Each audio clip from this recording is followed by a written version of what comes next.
This podcast is a quest for well-being, a quest for a meaningful life through the exploration of fundamental truth. Enlightening ideas, insights on physical, mental, and spiritual health. The inspiration is love. The aspiration is to awaken new ways of thinking that can lead us to a new way of being well.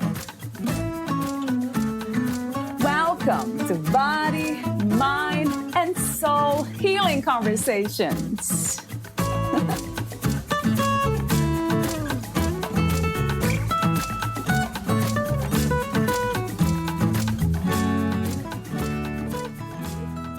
Valeria interviews Matt Scarfo, a writer, speaker, and owner and private fitness consultant at Full Time Fitness.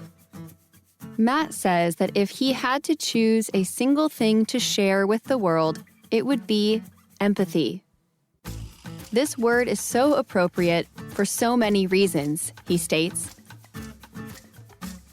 For the greater part of his first 20 years on this earth, Matt sought after a way to explain the feelings he had when he was around other people and observing a particular experience they were having.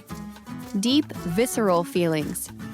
For as long as he can remember, Matt had this ability to share in certain experiences with people while they were having them. It could have been emotional, spiritual, or physical. He feels what they feel as though it was partially his experience. As Matt has matured, it's matured. Since he knows that his greatest ability allows him to help so many people in so many ways, he feels as though the dedication of all of his efforts to contributing all that he can has been long overdue. The commitment that he is making to all those that would benefit from his offerings is a commitment to each of their benefactors as well. Matt moves through his life with a curious demeanor and inquisitive nature. He has always wanted to take things apart and put them back together, both to a certain benefit and at a certain cost. His aptitude has always been fitness and athletics, and will be for his remaining tenure on this earth. Over the last 20 years, his curiosity has fueled his passion of understanding human performance and function. And in his own pursuits of personal growth, he is committed to exploring the things that he finds fascinating and compelling. Matt is looking forward to making sense of the things he learns along the way. And he looks forward to sharing those experiences with you, in the hopes you learn from them too. Meet Matt on mattscarfo.com. Here is the interview with Matt Scarfo.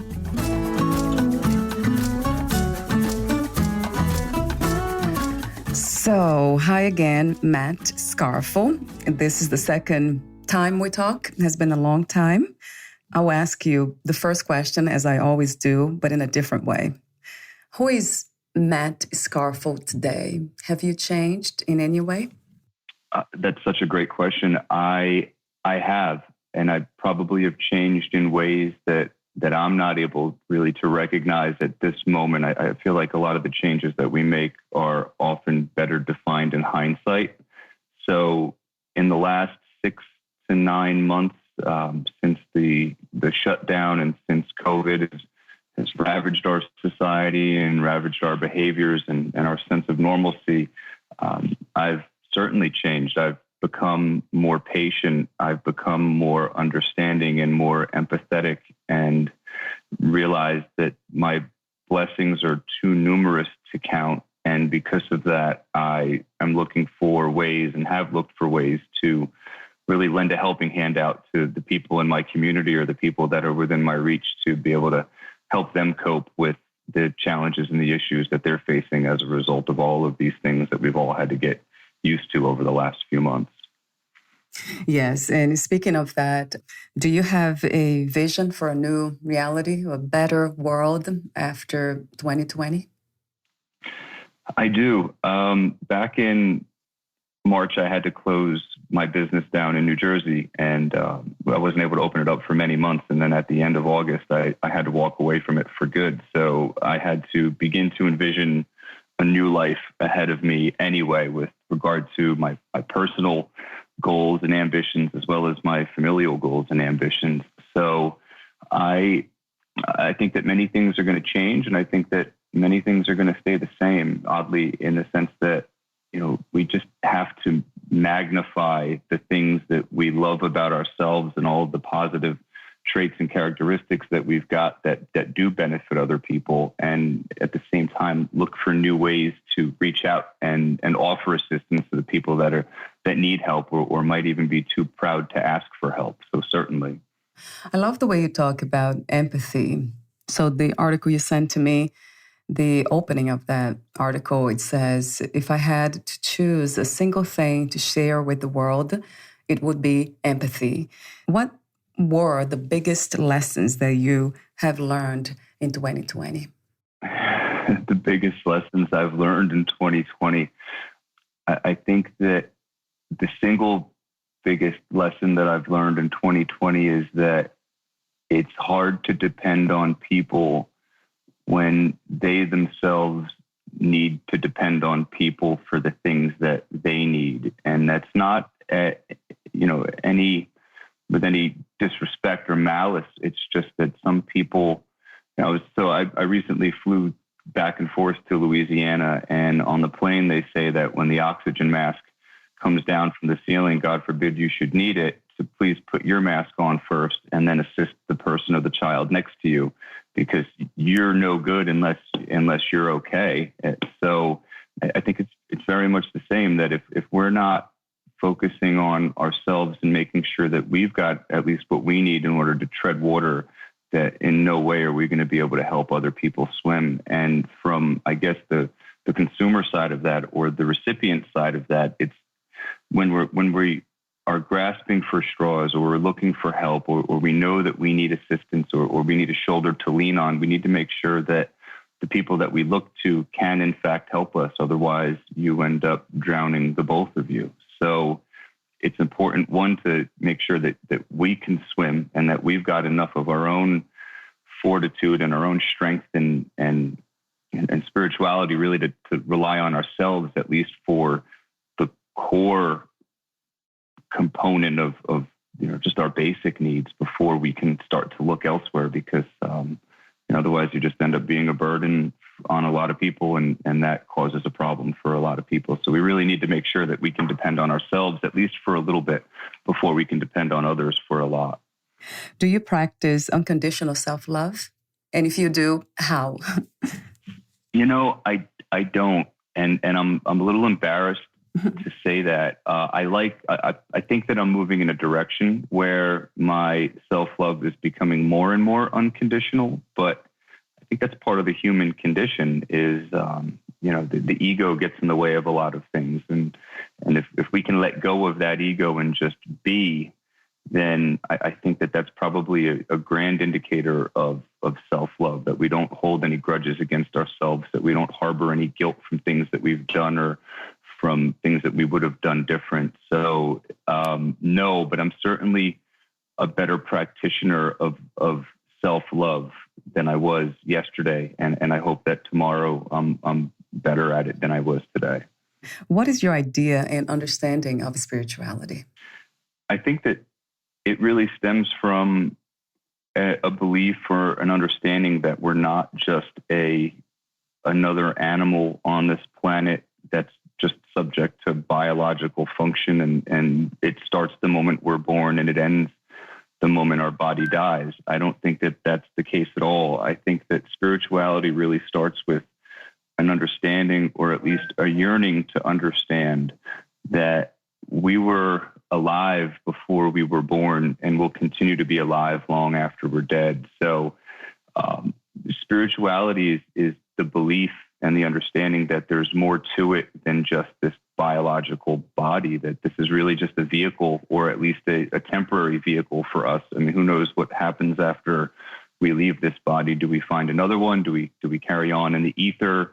what happens. But I think that without a grander sense of purpose and without a grander sense of self that is identified by not just our physical being, but by something deeper than that, I think that that's where spirituality stems from, that we're not just this flesh and bone, that we are so much more than this. And this is really just the outward representation of the meat that we live in while we traverse through this life.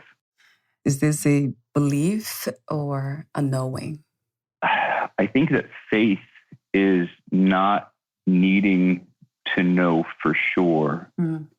That it almost transcends the things that we can prove. I mean, we're limited by our physical being, and we're limited by the language that we use to describe these things. I mean, I think we think in concepts and we live in concepts, but we speak in words, and words by definition are metaphors for the emotions that we feel. Right. So I'm not sure, but I think that we need to have faith one way or another, and those that think that when their body expires, that's it, and that it's over with. I think that they lead a very limited existence, and that by believing that their energy carries on, I don't know if we could know that for sure. I mean, that's the great question. What lies beyond that door? Nobody really knows, but I think that if it helps you live a better life, in thinking that we carry on and we still have to pay the debts that we've accumulated while we were here in this physical sense, that we generally tend to live a better life overall. What do you think or feel is the purpose of your life at this time? My purpose of life at this time. So I'm a very firm believer that we need to, if we've got the ability to help other people help themselves, then we've got the ability to help an exponential amount of people by allowing them or those people that we help to help others, and so on and so forth. So I think the purpose of my life right now is to give all that I can, and hopefully a little bit more to those around me, in the hopes that they can do the same for others. So I think it's a perpetual pay it forward kind of mindset, where we need to volunteer our time and our resources for those who are either incapable or unable to do it themselves. We go through these ebbs and flows as human beings, where we feel great, we feel wonderful, and we feel very altruistic. And then there's moments where we feel like we're a vacuum of energy and we're a vacuum of resources of those around us. And when we're in those highs, it's incumbent upon us to take that abundance that we feel and spread it out as far as we can. And when we're in those lows, I think it's incumbent upon us to be open and accepting of the things that others would give us to help us along our way, and not feel guilty of it, not feel guilty or feel that there's this need that we can't take it because we're too proud, and our pride and our ego get in the way. I mean, over the last few months that my family has had some troubles with the business closing and readjusting. So many people have come out of the woodwork and volunteered and donated in various ways to ensure that we're okay and that my family is okay. And much of it I didn't ask for, but and I've had conversations with my wife about it. What do I do? Is this something that I should accept, or is this something that I should respectfully decline? And she had said that what you're doing is if you decline this, you're taking it away from them. I mean, they want to help, they want to feel good. They're at these times of abundance where they've got extra resources and extra energy that they can give, and they're choosing to give it to you, and it's not up to you to take that away from them. So accept it with open arms, and then when we're in a position where things are abundant for us, then we can pay it back into the universe and pay that debt, not necessarily to the person, but to humanity. And I think that's just it. It's a give and a take, and you can't feel guilty about giving, but you also shouldn't. Well, you can't feel guilty about taking, but you also shouldn't feel guilty about taking in that sense either. And you speak of the ego. I think this is the second or third time you mentioned. What is the ego? I think our ego is our impression of ourselves.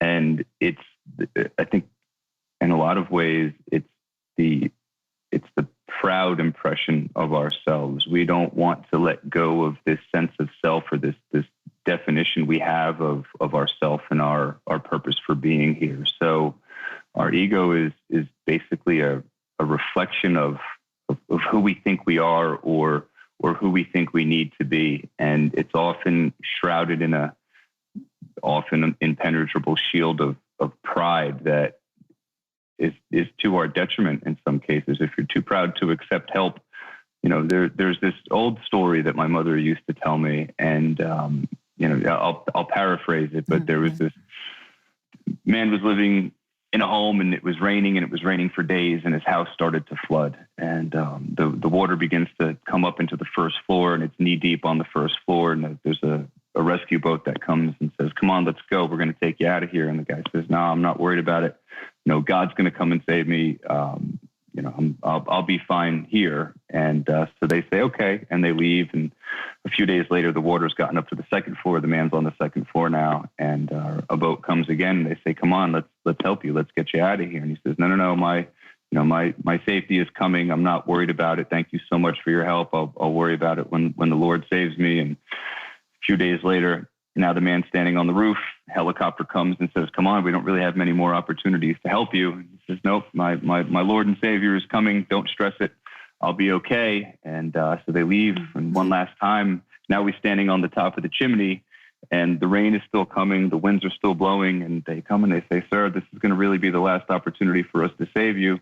I don't know. I think you should really let us help." And the man says, "Nope, I'm going to be okay." And lo and behold, the floodwaters rise, and the man ends up drowning, and he's standing at the pearly gates, and he looks at God and he says, "Come on, like what? I thought you were going to come to save me." And God said, I did. I sent you 3 boats and 2 helicopters, but you refused to take them. And I think that sums it up. We need to be open to accepting help, and not let our pride and our ego get in the way, and just leave it as an open door. It can come and it can go, and people can take it as they need, and people can offer it to you as you need.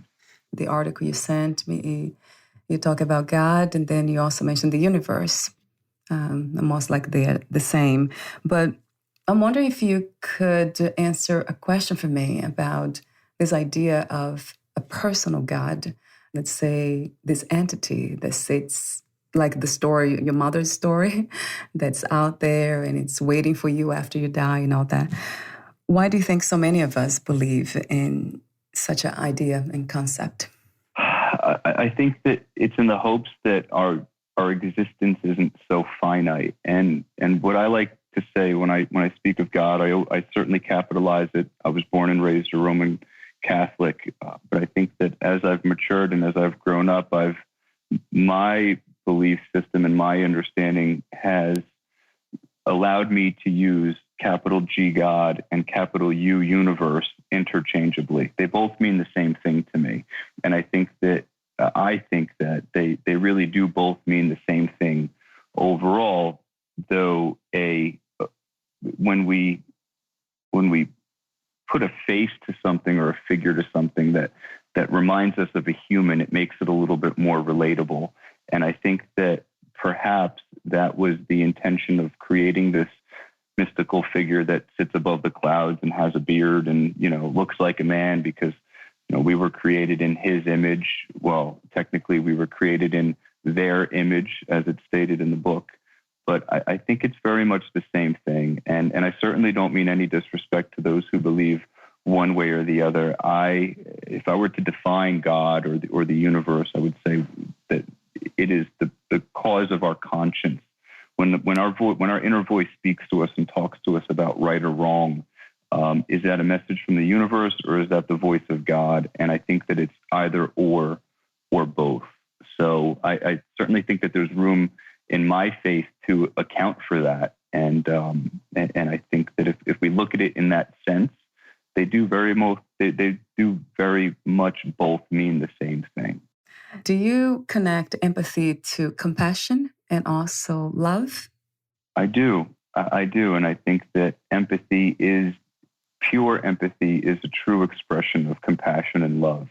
That if we care about the other energies that surround us, whether they be just earth energies or animal energies or plant energies, I think that with this empathy and with this compassion and love that we treat things as though they would want to be treated. And everybody wants to be loved. Everybody wants to be cared for. And I think that the planet and everything that resides on this planet deserves the same and feels the same. So I think that we all have a life force. I think that we all have an energy. I think that we all have a consciousness, though, as humans, our collective ego gets in the way to think that, animals don't feel or care or have emotions, or even plants or ecosystems or cultures for that matter for the same. But I do think that empathy is compassion. Empathy is love. Empathy is caring and sympathy and everything else that goes along with, just treating everything around us as we would want to be treated if we were any of those people, things, or other beings. Yeah, that's a very powerful and simple way to explain that. Everything's connected and everything wants to live, to experience this, whatever this is. So my question to you after that is, are you a vegan or a vegetarian? I'm not. I'm a meat eater, and unapologetically so. I think that, even in terms of being a vegan or a vegetarian, and I mean this with no disrespect and with all due reverence to everybody's personal beliefs, even plants experience, and they experience their surroundings and their environment. And there's more and more studies that show that, trees communicate with each other and plants communicate with each other. And if that's the case, then, they can communicate senses of well-being, but they can also communicate senses of stress. So the same as an animal, a deer or a cow or something of that nature would experience stress or pain, I think that vegetables and fruits do also. I mean, we all have this life force. We all have this energy. And just as when I die, I'm consumed by bacteria and plants and fungus and all of these other things, I think that we all do rely on each other in this collective consciousness and this collective sharing of experience to support one another of different species and of different, we all depend on each other for those things. So I do, and I don't personally see eating fruits and vegetables as being much different than eating animals, though I don't prefer to eat animals that have been tortured or have been raised to die. That bothers me, knowing that, this poor animal was born in a cage, raised in a cage, and murdered in a cage to be, so its flesh can be consumed. I prefer to eat animals that are hunted. I think that most wild animals don't meet a peaceful end. They're either, deer don't die of old age, buffalo don't die of old age, pigs don't die of old age. They're often predated or die otherwise of disease or something. So I think that hunting is probably one of the more humane ways to harvest the meat and foods that we eat. So long as it's done ethically, I think that there is an ethical way to do that. But, I don't like the fact that animals are born and bred to die and eat foods that barely sustain their life in the first place. I think that I don't think that that's right. I don't think that that's okay. What do you love most about being in a human body? Yeah, I don't know, because I don't know if I can recall any memories or experiences of being in another body and being able to compare one to the other. I think that I love feelings of pleasure. I love feelings of satisfaction. I love feelings of being helpful. I like being aware of my own existence and because of that, I like being able to direct the effects of my own existence. Mm-hmm. So, assuming that we all share an energy with everything that's on this planet, animate and inanimate, I like the existence of my consciousness simply because it gives me this overwhelming feeling of being real. that's double-edged, because in a way we are a brain in a bucket living in a meat suit. And in this bucket, it's completely dark inside of our skull. And we've got these sensors that allow us to taste and to touch and to feel our body in space and to see and to hear. And these are all different ways that our brain uses to experience the world around us and interpret this world around us. And based on the senses that we have and we identify, and the senses that we have and we haven't identified yet, I think that experiencing the world as I experience it and as we experience it as humans is both a blessing and a curse. It gives us a great way to be, and a great way to feel, and a great way to share. But at the same time, those are the things that hurt us the most. I mean, when we're victims of our own mentality and victims of our own advanced ability to reason, I think that's the other edge of that sword. So I think that's probably the best way that I can explain it, because it's hard it's hard when I don't have another basis of comparison other than perhaps meditative states or dream states where you detach from the body. What is the meaning of freedom to you, Matt? What is to be free? Wow, you don't ask easy questions. The meaning of freedom is I guess it is to be unencumbered. And I think that's a relative sensation, in that some people that we would assume to be most free are the least free. And some people that are least free actually are most, some people that are in jail or that have been incarcerated are some of the most free people that are on this planet, because they've given up their worldly possessions, whether voluntarily or involuntarily, but they live a life where they don't feel the need to need anything beyond what is just truly required to exist, and they're happy about that. Some people with the most amount of possessions are the most shackled people we know. I mean, there's that saying that the things that we own end up owning us, and in large part, the more materials that we accumulate, the heavier our burden becomes, because we associate those things with our own identity. So I think freedom is the sense of being unencumbered and not burdened by whether it be emotional baggage or materialistic baggage or spiritual baggage, for that matter. To forgive yourself and to forgive others for your transgressions and your shortcomings, I think, is probably the root cause of any initiation of true freedom or the true sense of freedom. And are you still a fitness consultant? I am. I've transitioned to mentoring and coaching now as well. But yeah, now that I don't have my brick and mortar anymore, everything is done virtually, online and remotely. And I do consult, I do coach, and I do mentor. And if someone wants to be in touch with you, what's the best way to do that, Matt? The best way, if they wanted to consume some of my content, they can go to mattscarfo.com, all one word, or if they look me up on LinkedIn, they can communicate with me directly. And I love meeting new people and talking to new people, sharing stories and experiences. And that's as simple as, linkedin.com/in/Matt Scarfo.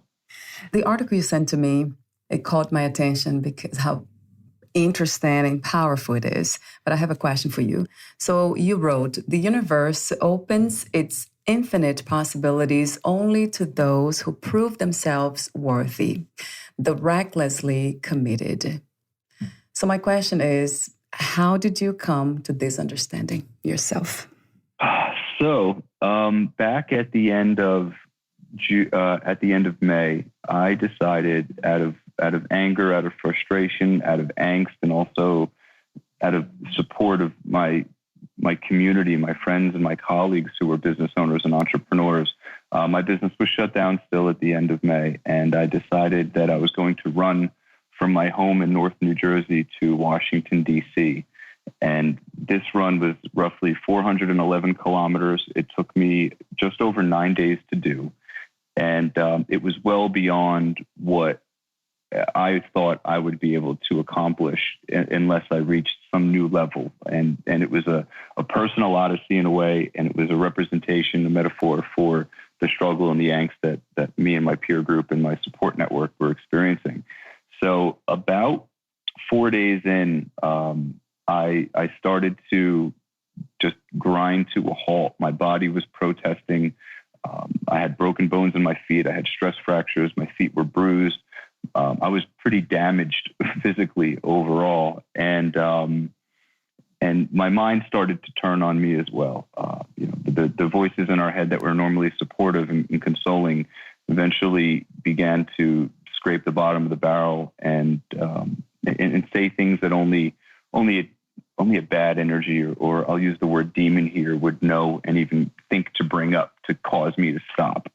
And I powered on through it. And one of the things I kept saying to myself, or a voice from the other side was saying to me was, let those voices say what they want. As long as you continue forward, they can't win. You have to treat it as though it were just a TV playing in the background and give it no mind and give it no thought.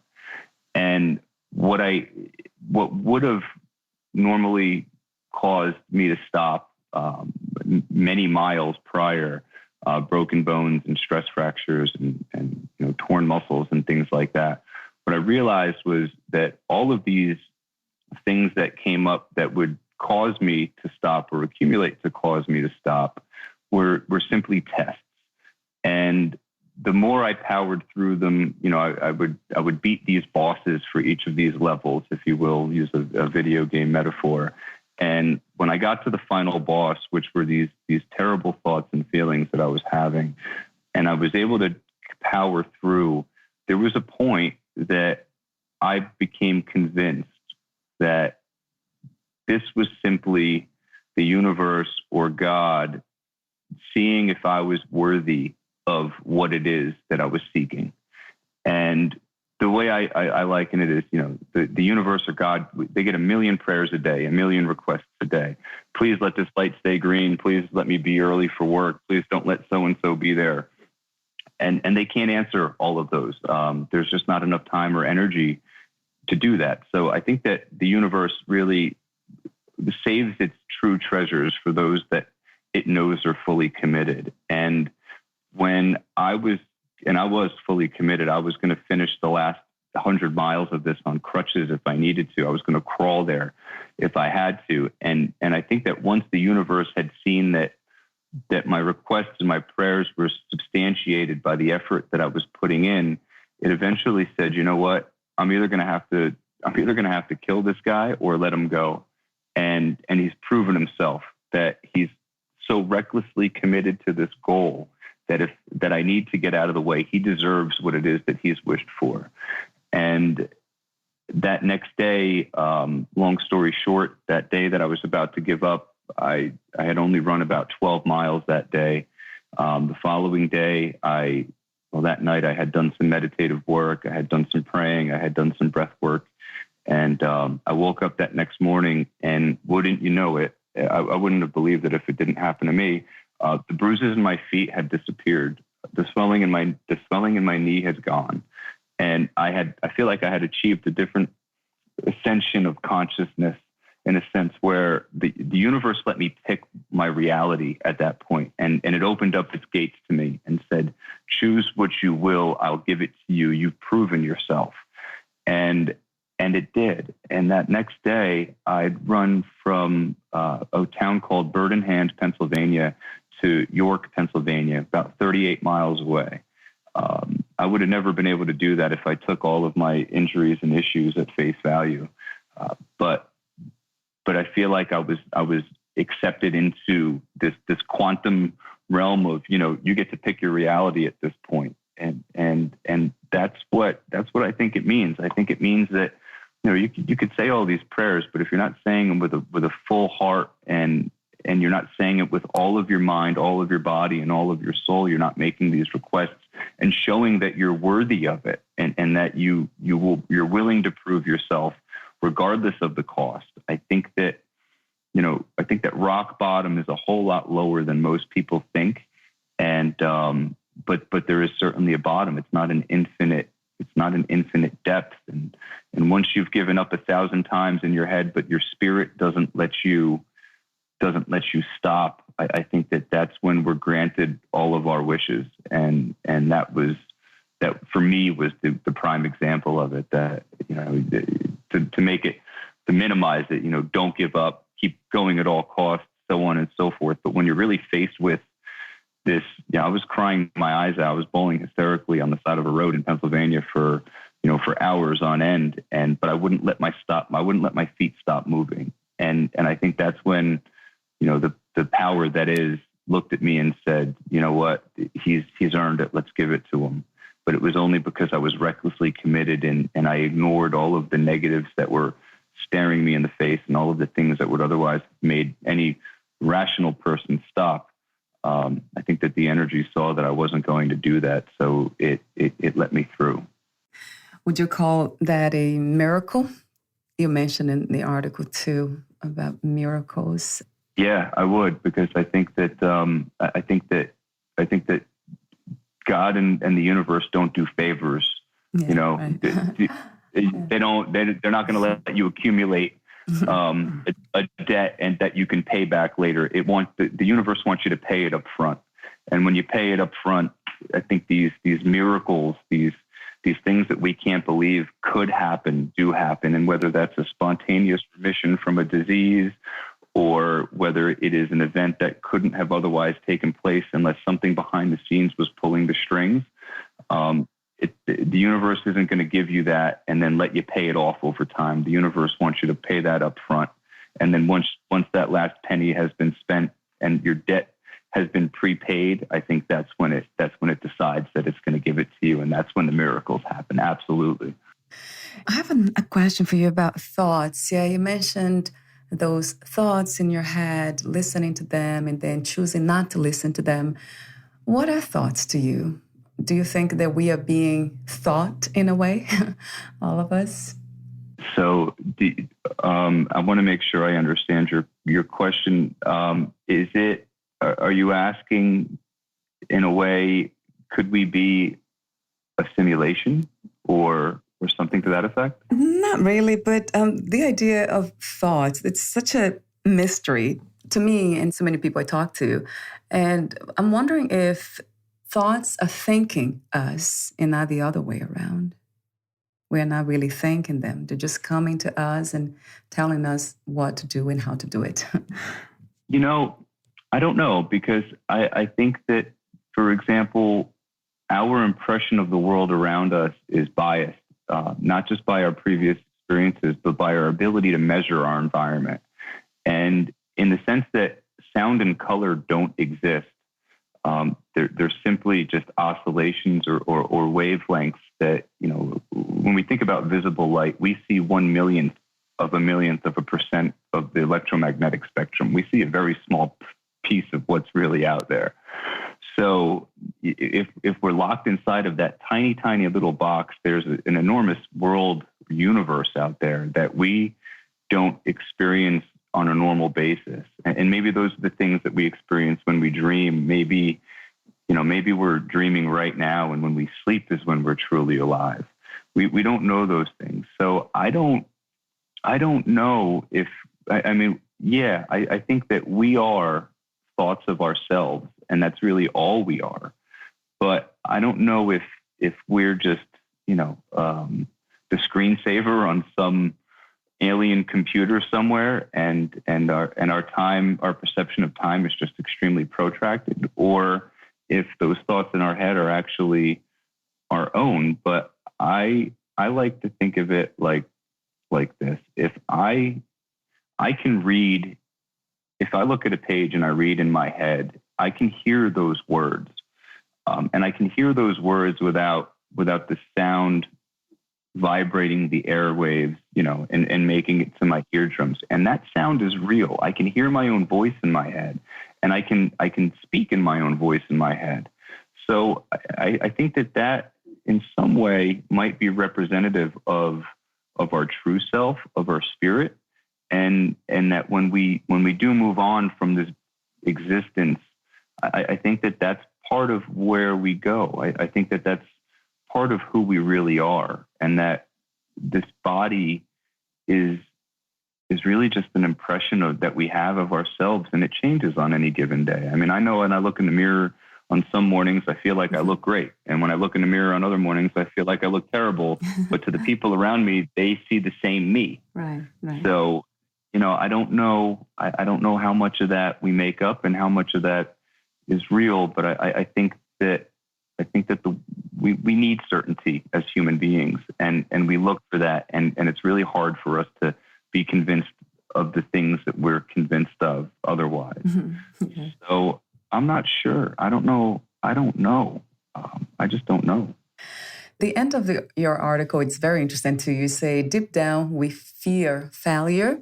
And deeper than that, we fear success. That kind of made me reflect because, wow, we are actually afraid of success. That doesn't make sense, but it does happen. What is success to you these days, Matt? What is to be successful? I think being successful is relative and very personal to people and to each individual. And I think that the definition of success is just a progress towards a definitive goal. It's something that makes us feel like we're moving forward in a way. And if we can take into consideration the fact that sometimes we need to take one step forward or one step back in order to take two steps forward. We can't look at success as any one moment. We really do have to try to take a 30,000-foot view and a very universal perspective over our journey through this life and through our awareness of this life. And when I say that, people deep down, people feel success, we have this impression of ourselves that we hold on to very, very tightly, and we refuse to let anything convince us otherwise that might be counter to this impression that we have. And when we look at something so grand or we have this goal that we have in mind, I think that in some ways we sabotage ourselves because we can't imagine all of the things in our life that would change as a result of us achieving that one thing. And because of that complete upheaval and redefinition of our life and our existence, I think that we volunteer to stay inside of this cage even when the gate is wide open. So success is just progress towards a goal or progress in a positive direction. We can be successful in any moment, and we can be successful in any life. And what we think is success, somebody might think is not, but it's really not up to them. It's our responsibility to feel as though we are accomplishing things and ending this life in a way that was greater than we could have ever imagined, and impacting those around us, or to those that are extremely selfish and not very self-aware. Success might be very selfish, but I think that success isn't an individual thing. I think it's incumbent upon us to ensure that everything and everybody around us moves forward and progresses forward, not just through time, but through space and through events and through challenges. So, success is progress. What is another word for healing? Forgiveness. And the last question is, if you knew you would lose the body soon, would you make any change in your life or do anything in a different way? I regret to say yes, I would. And I would, I would love as hard as I could. I would forgive as hard as I could. I would care as hard as I could. And I feel like with knowing that the end is coming and we just don't know when, we mortgage that and we kick that can down the road as far as we can. But if I knew that this would be my last day, I would reconcile everything as hard as I could. I know you mentioned before, website. Please tell us again, where can we find more information about you, your work, products, services, and future projects? Sure. So mattscarfo.com, MATTSCARFO.com, all one word. That's my website. I have my blog up there, soon to come also a podcast. If you're interested in seeing what I do on a daily basis in terms of working out and spirituality or anything along those lines, my Instagram page at Matt Scarfo is a great place to see and view those things. And if you wanted to contact me professionally or just reach out and have a conversation, then LinkedIn is the best place to find me, Matt Scarfo. Thank you so much again, Matt, for your wisdom, profound wisdom, sharing your message, the mission that you're in. And I absolutely love your courage and authenticity. We're just connected anyway.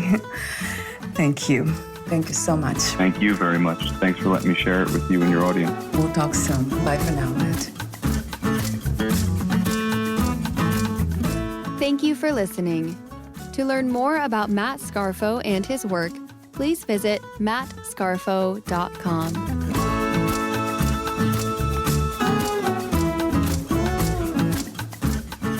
To learn more about this podcast, please visit fitforjoy.org/podcast. Thank you again for listening, and bye for now.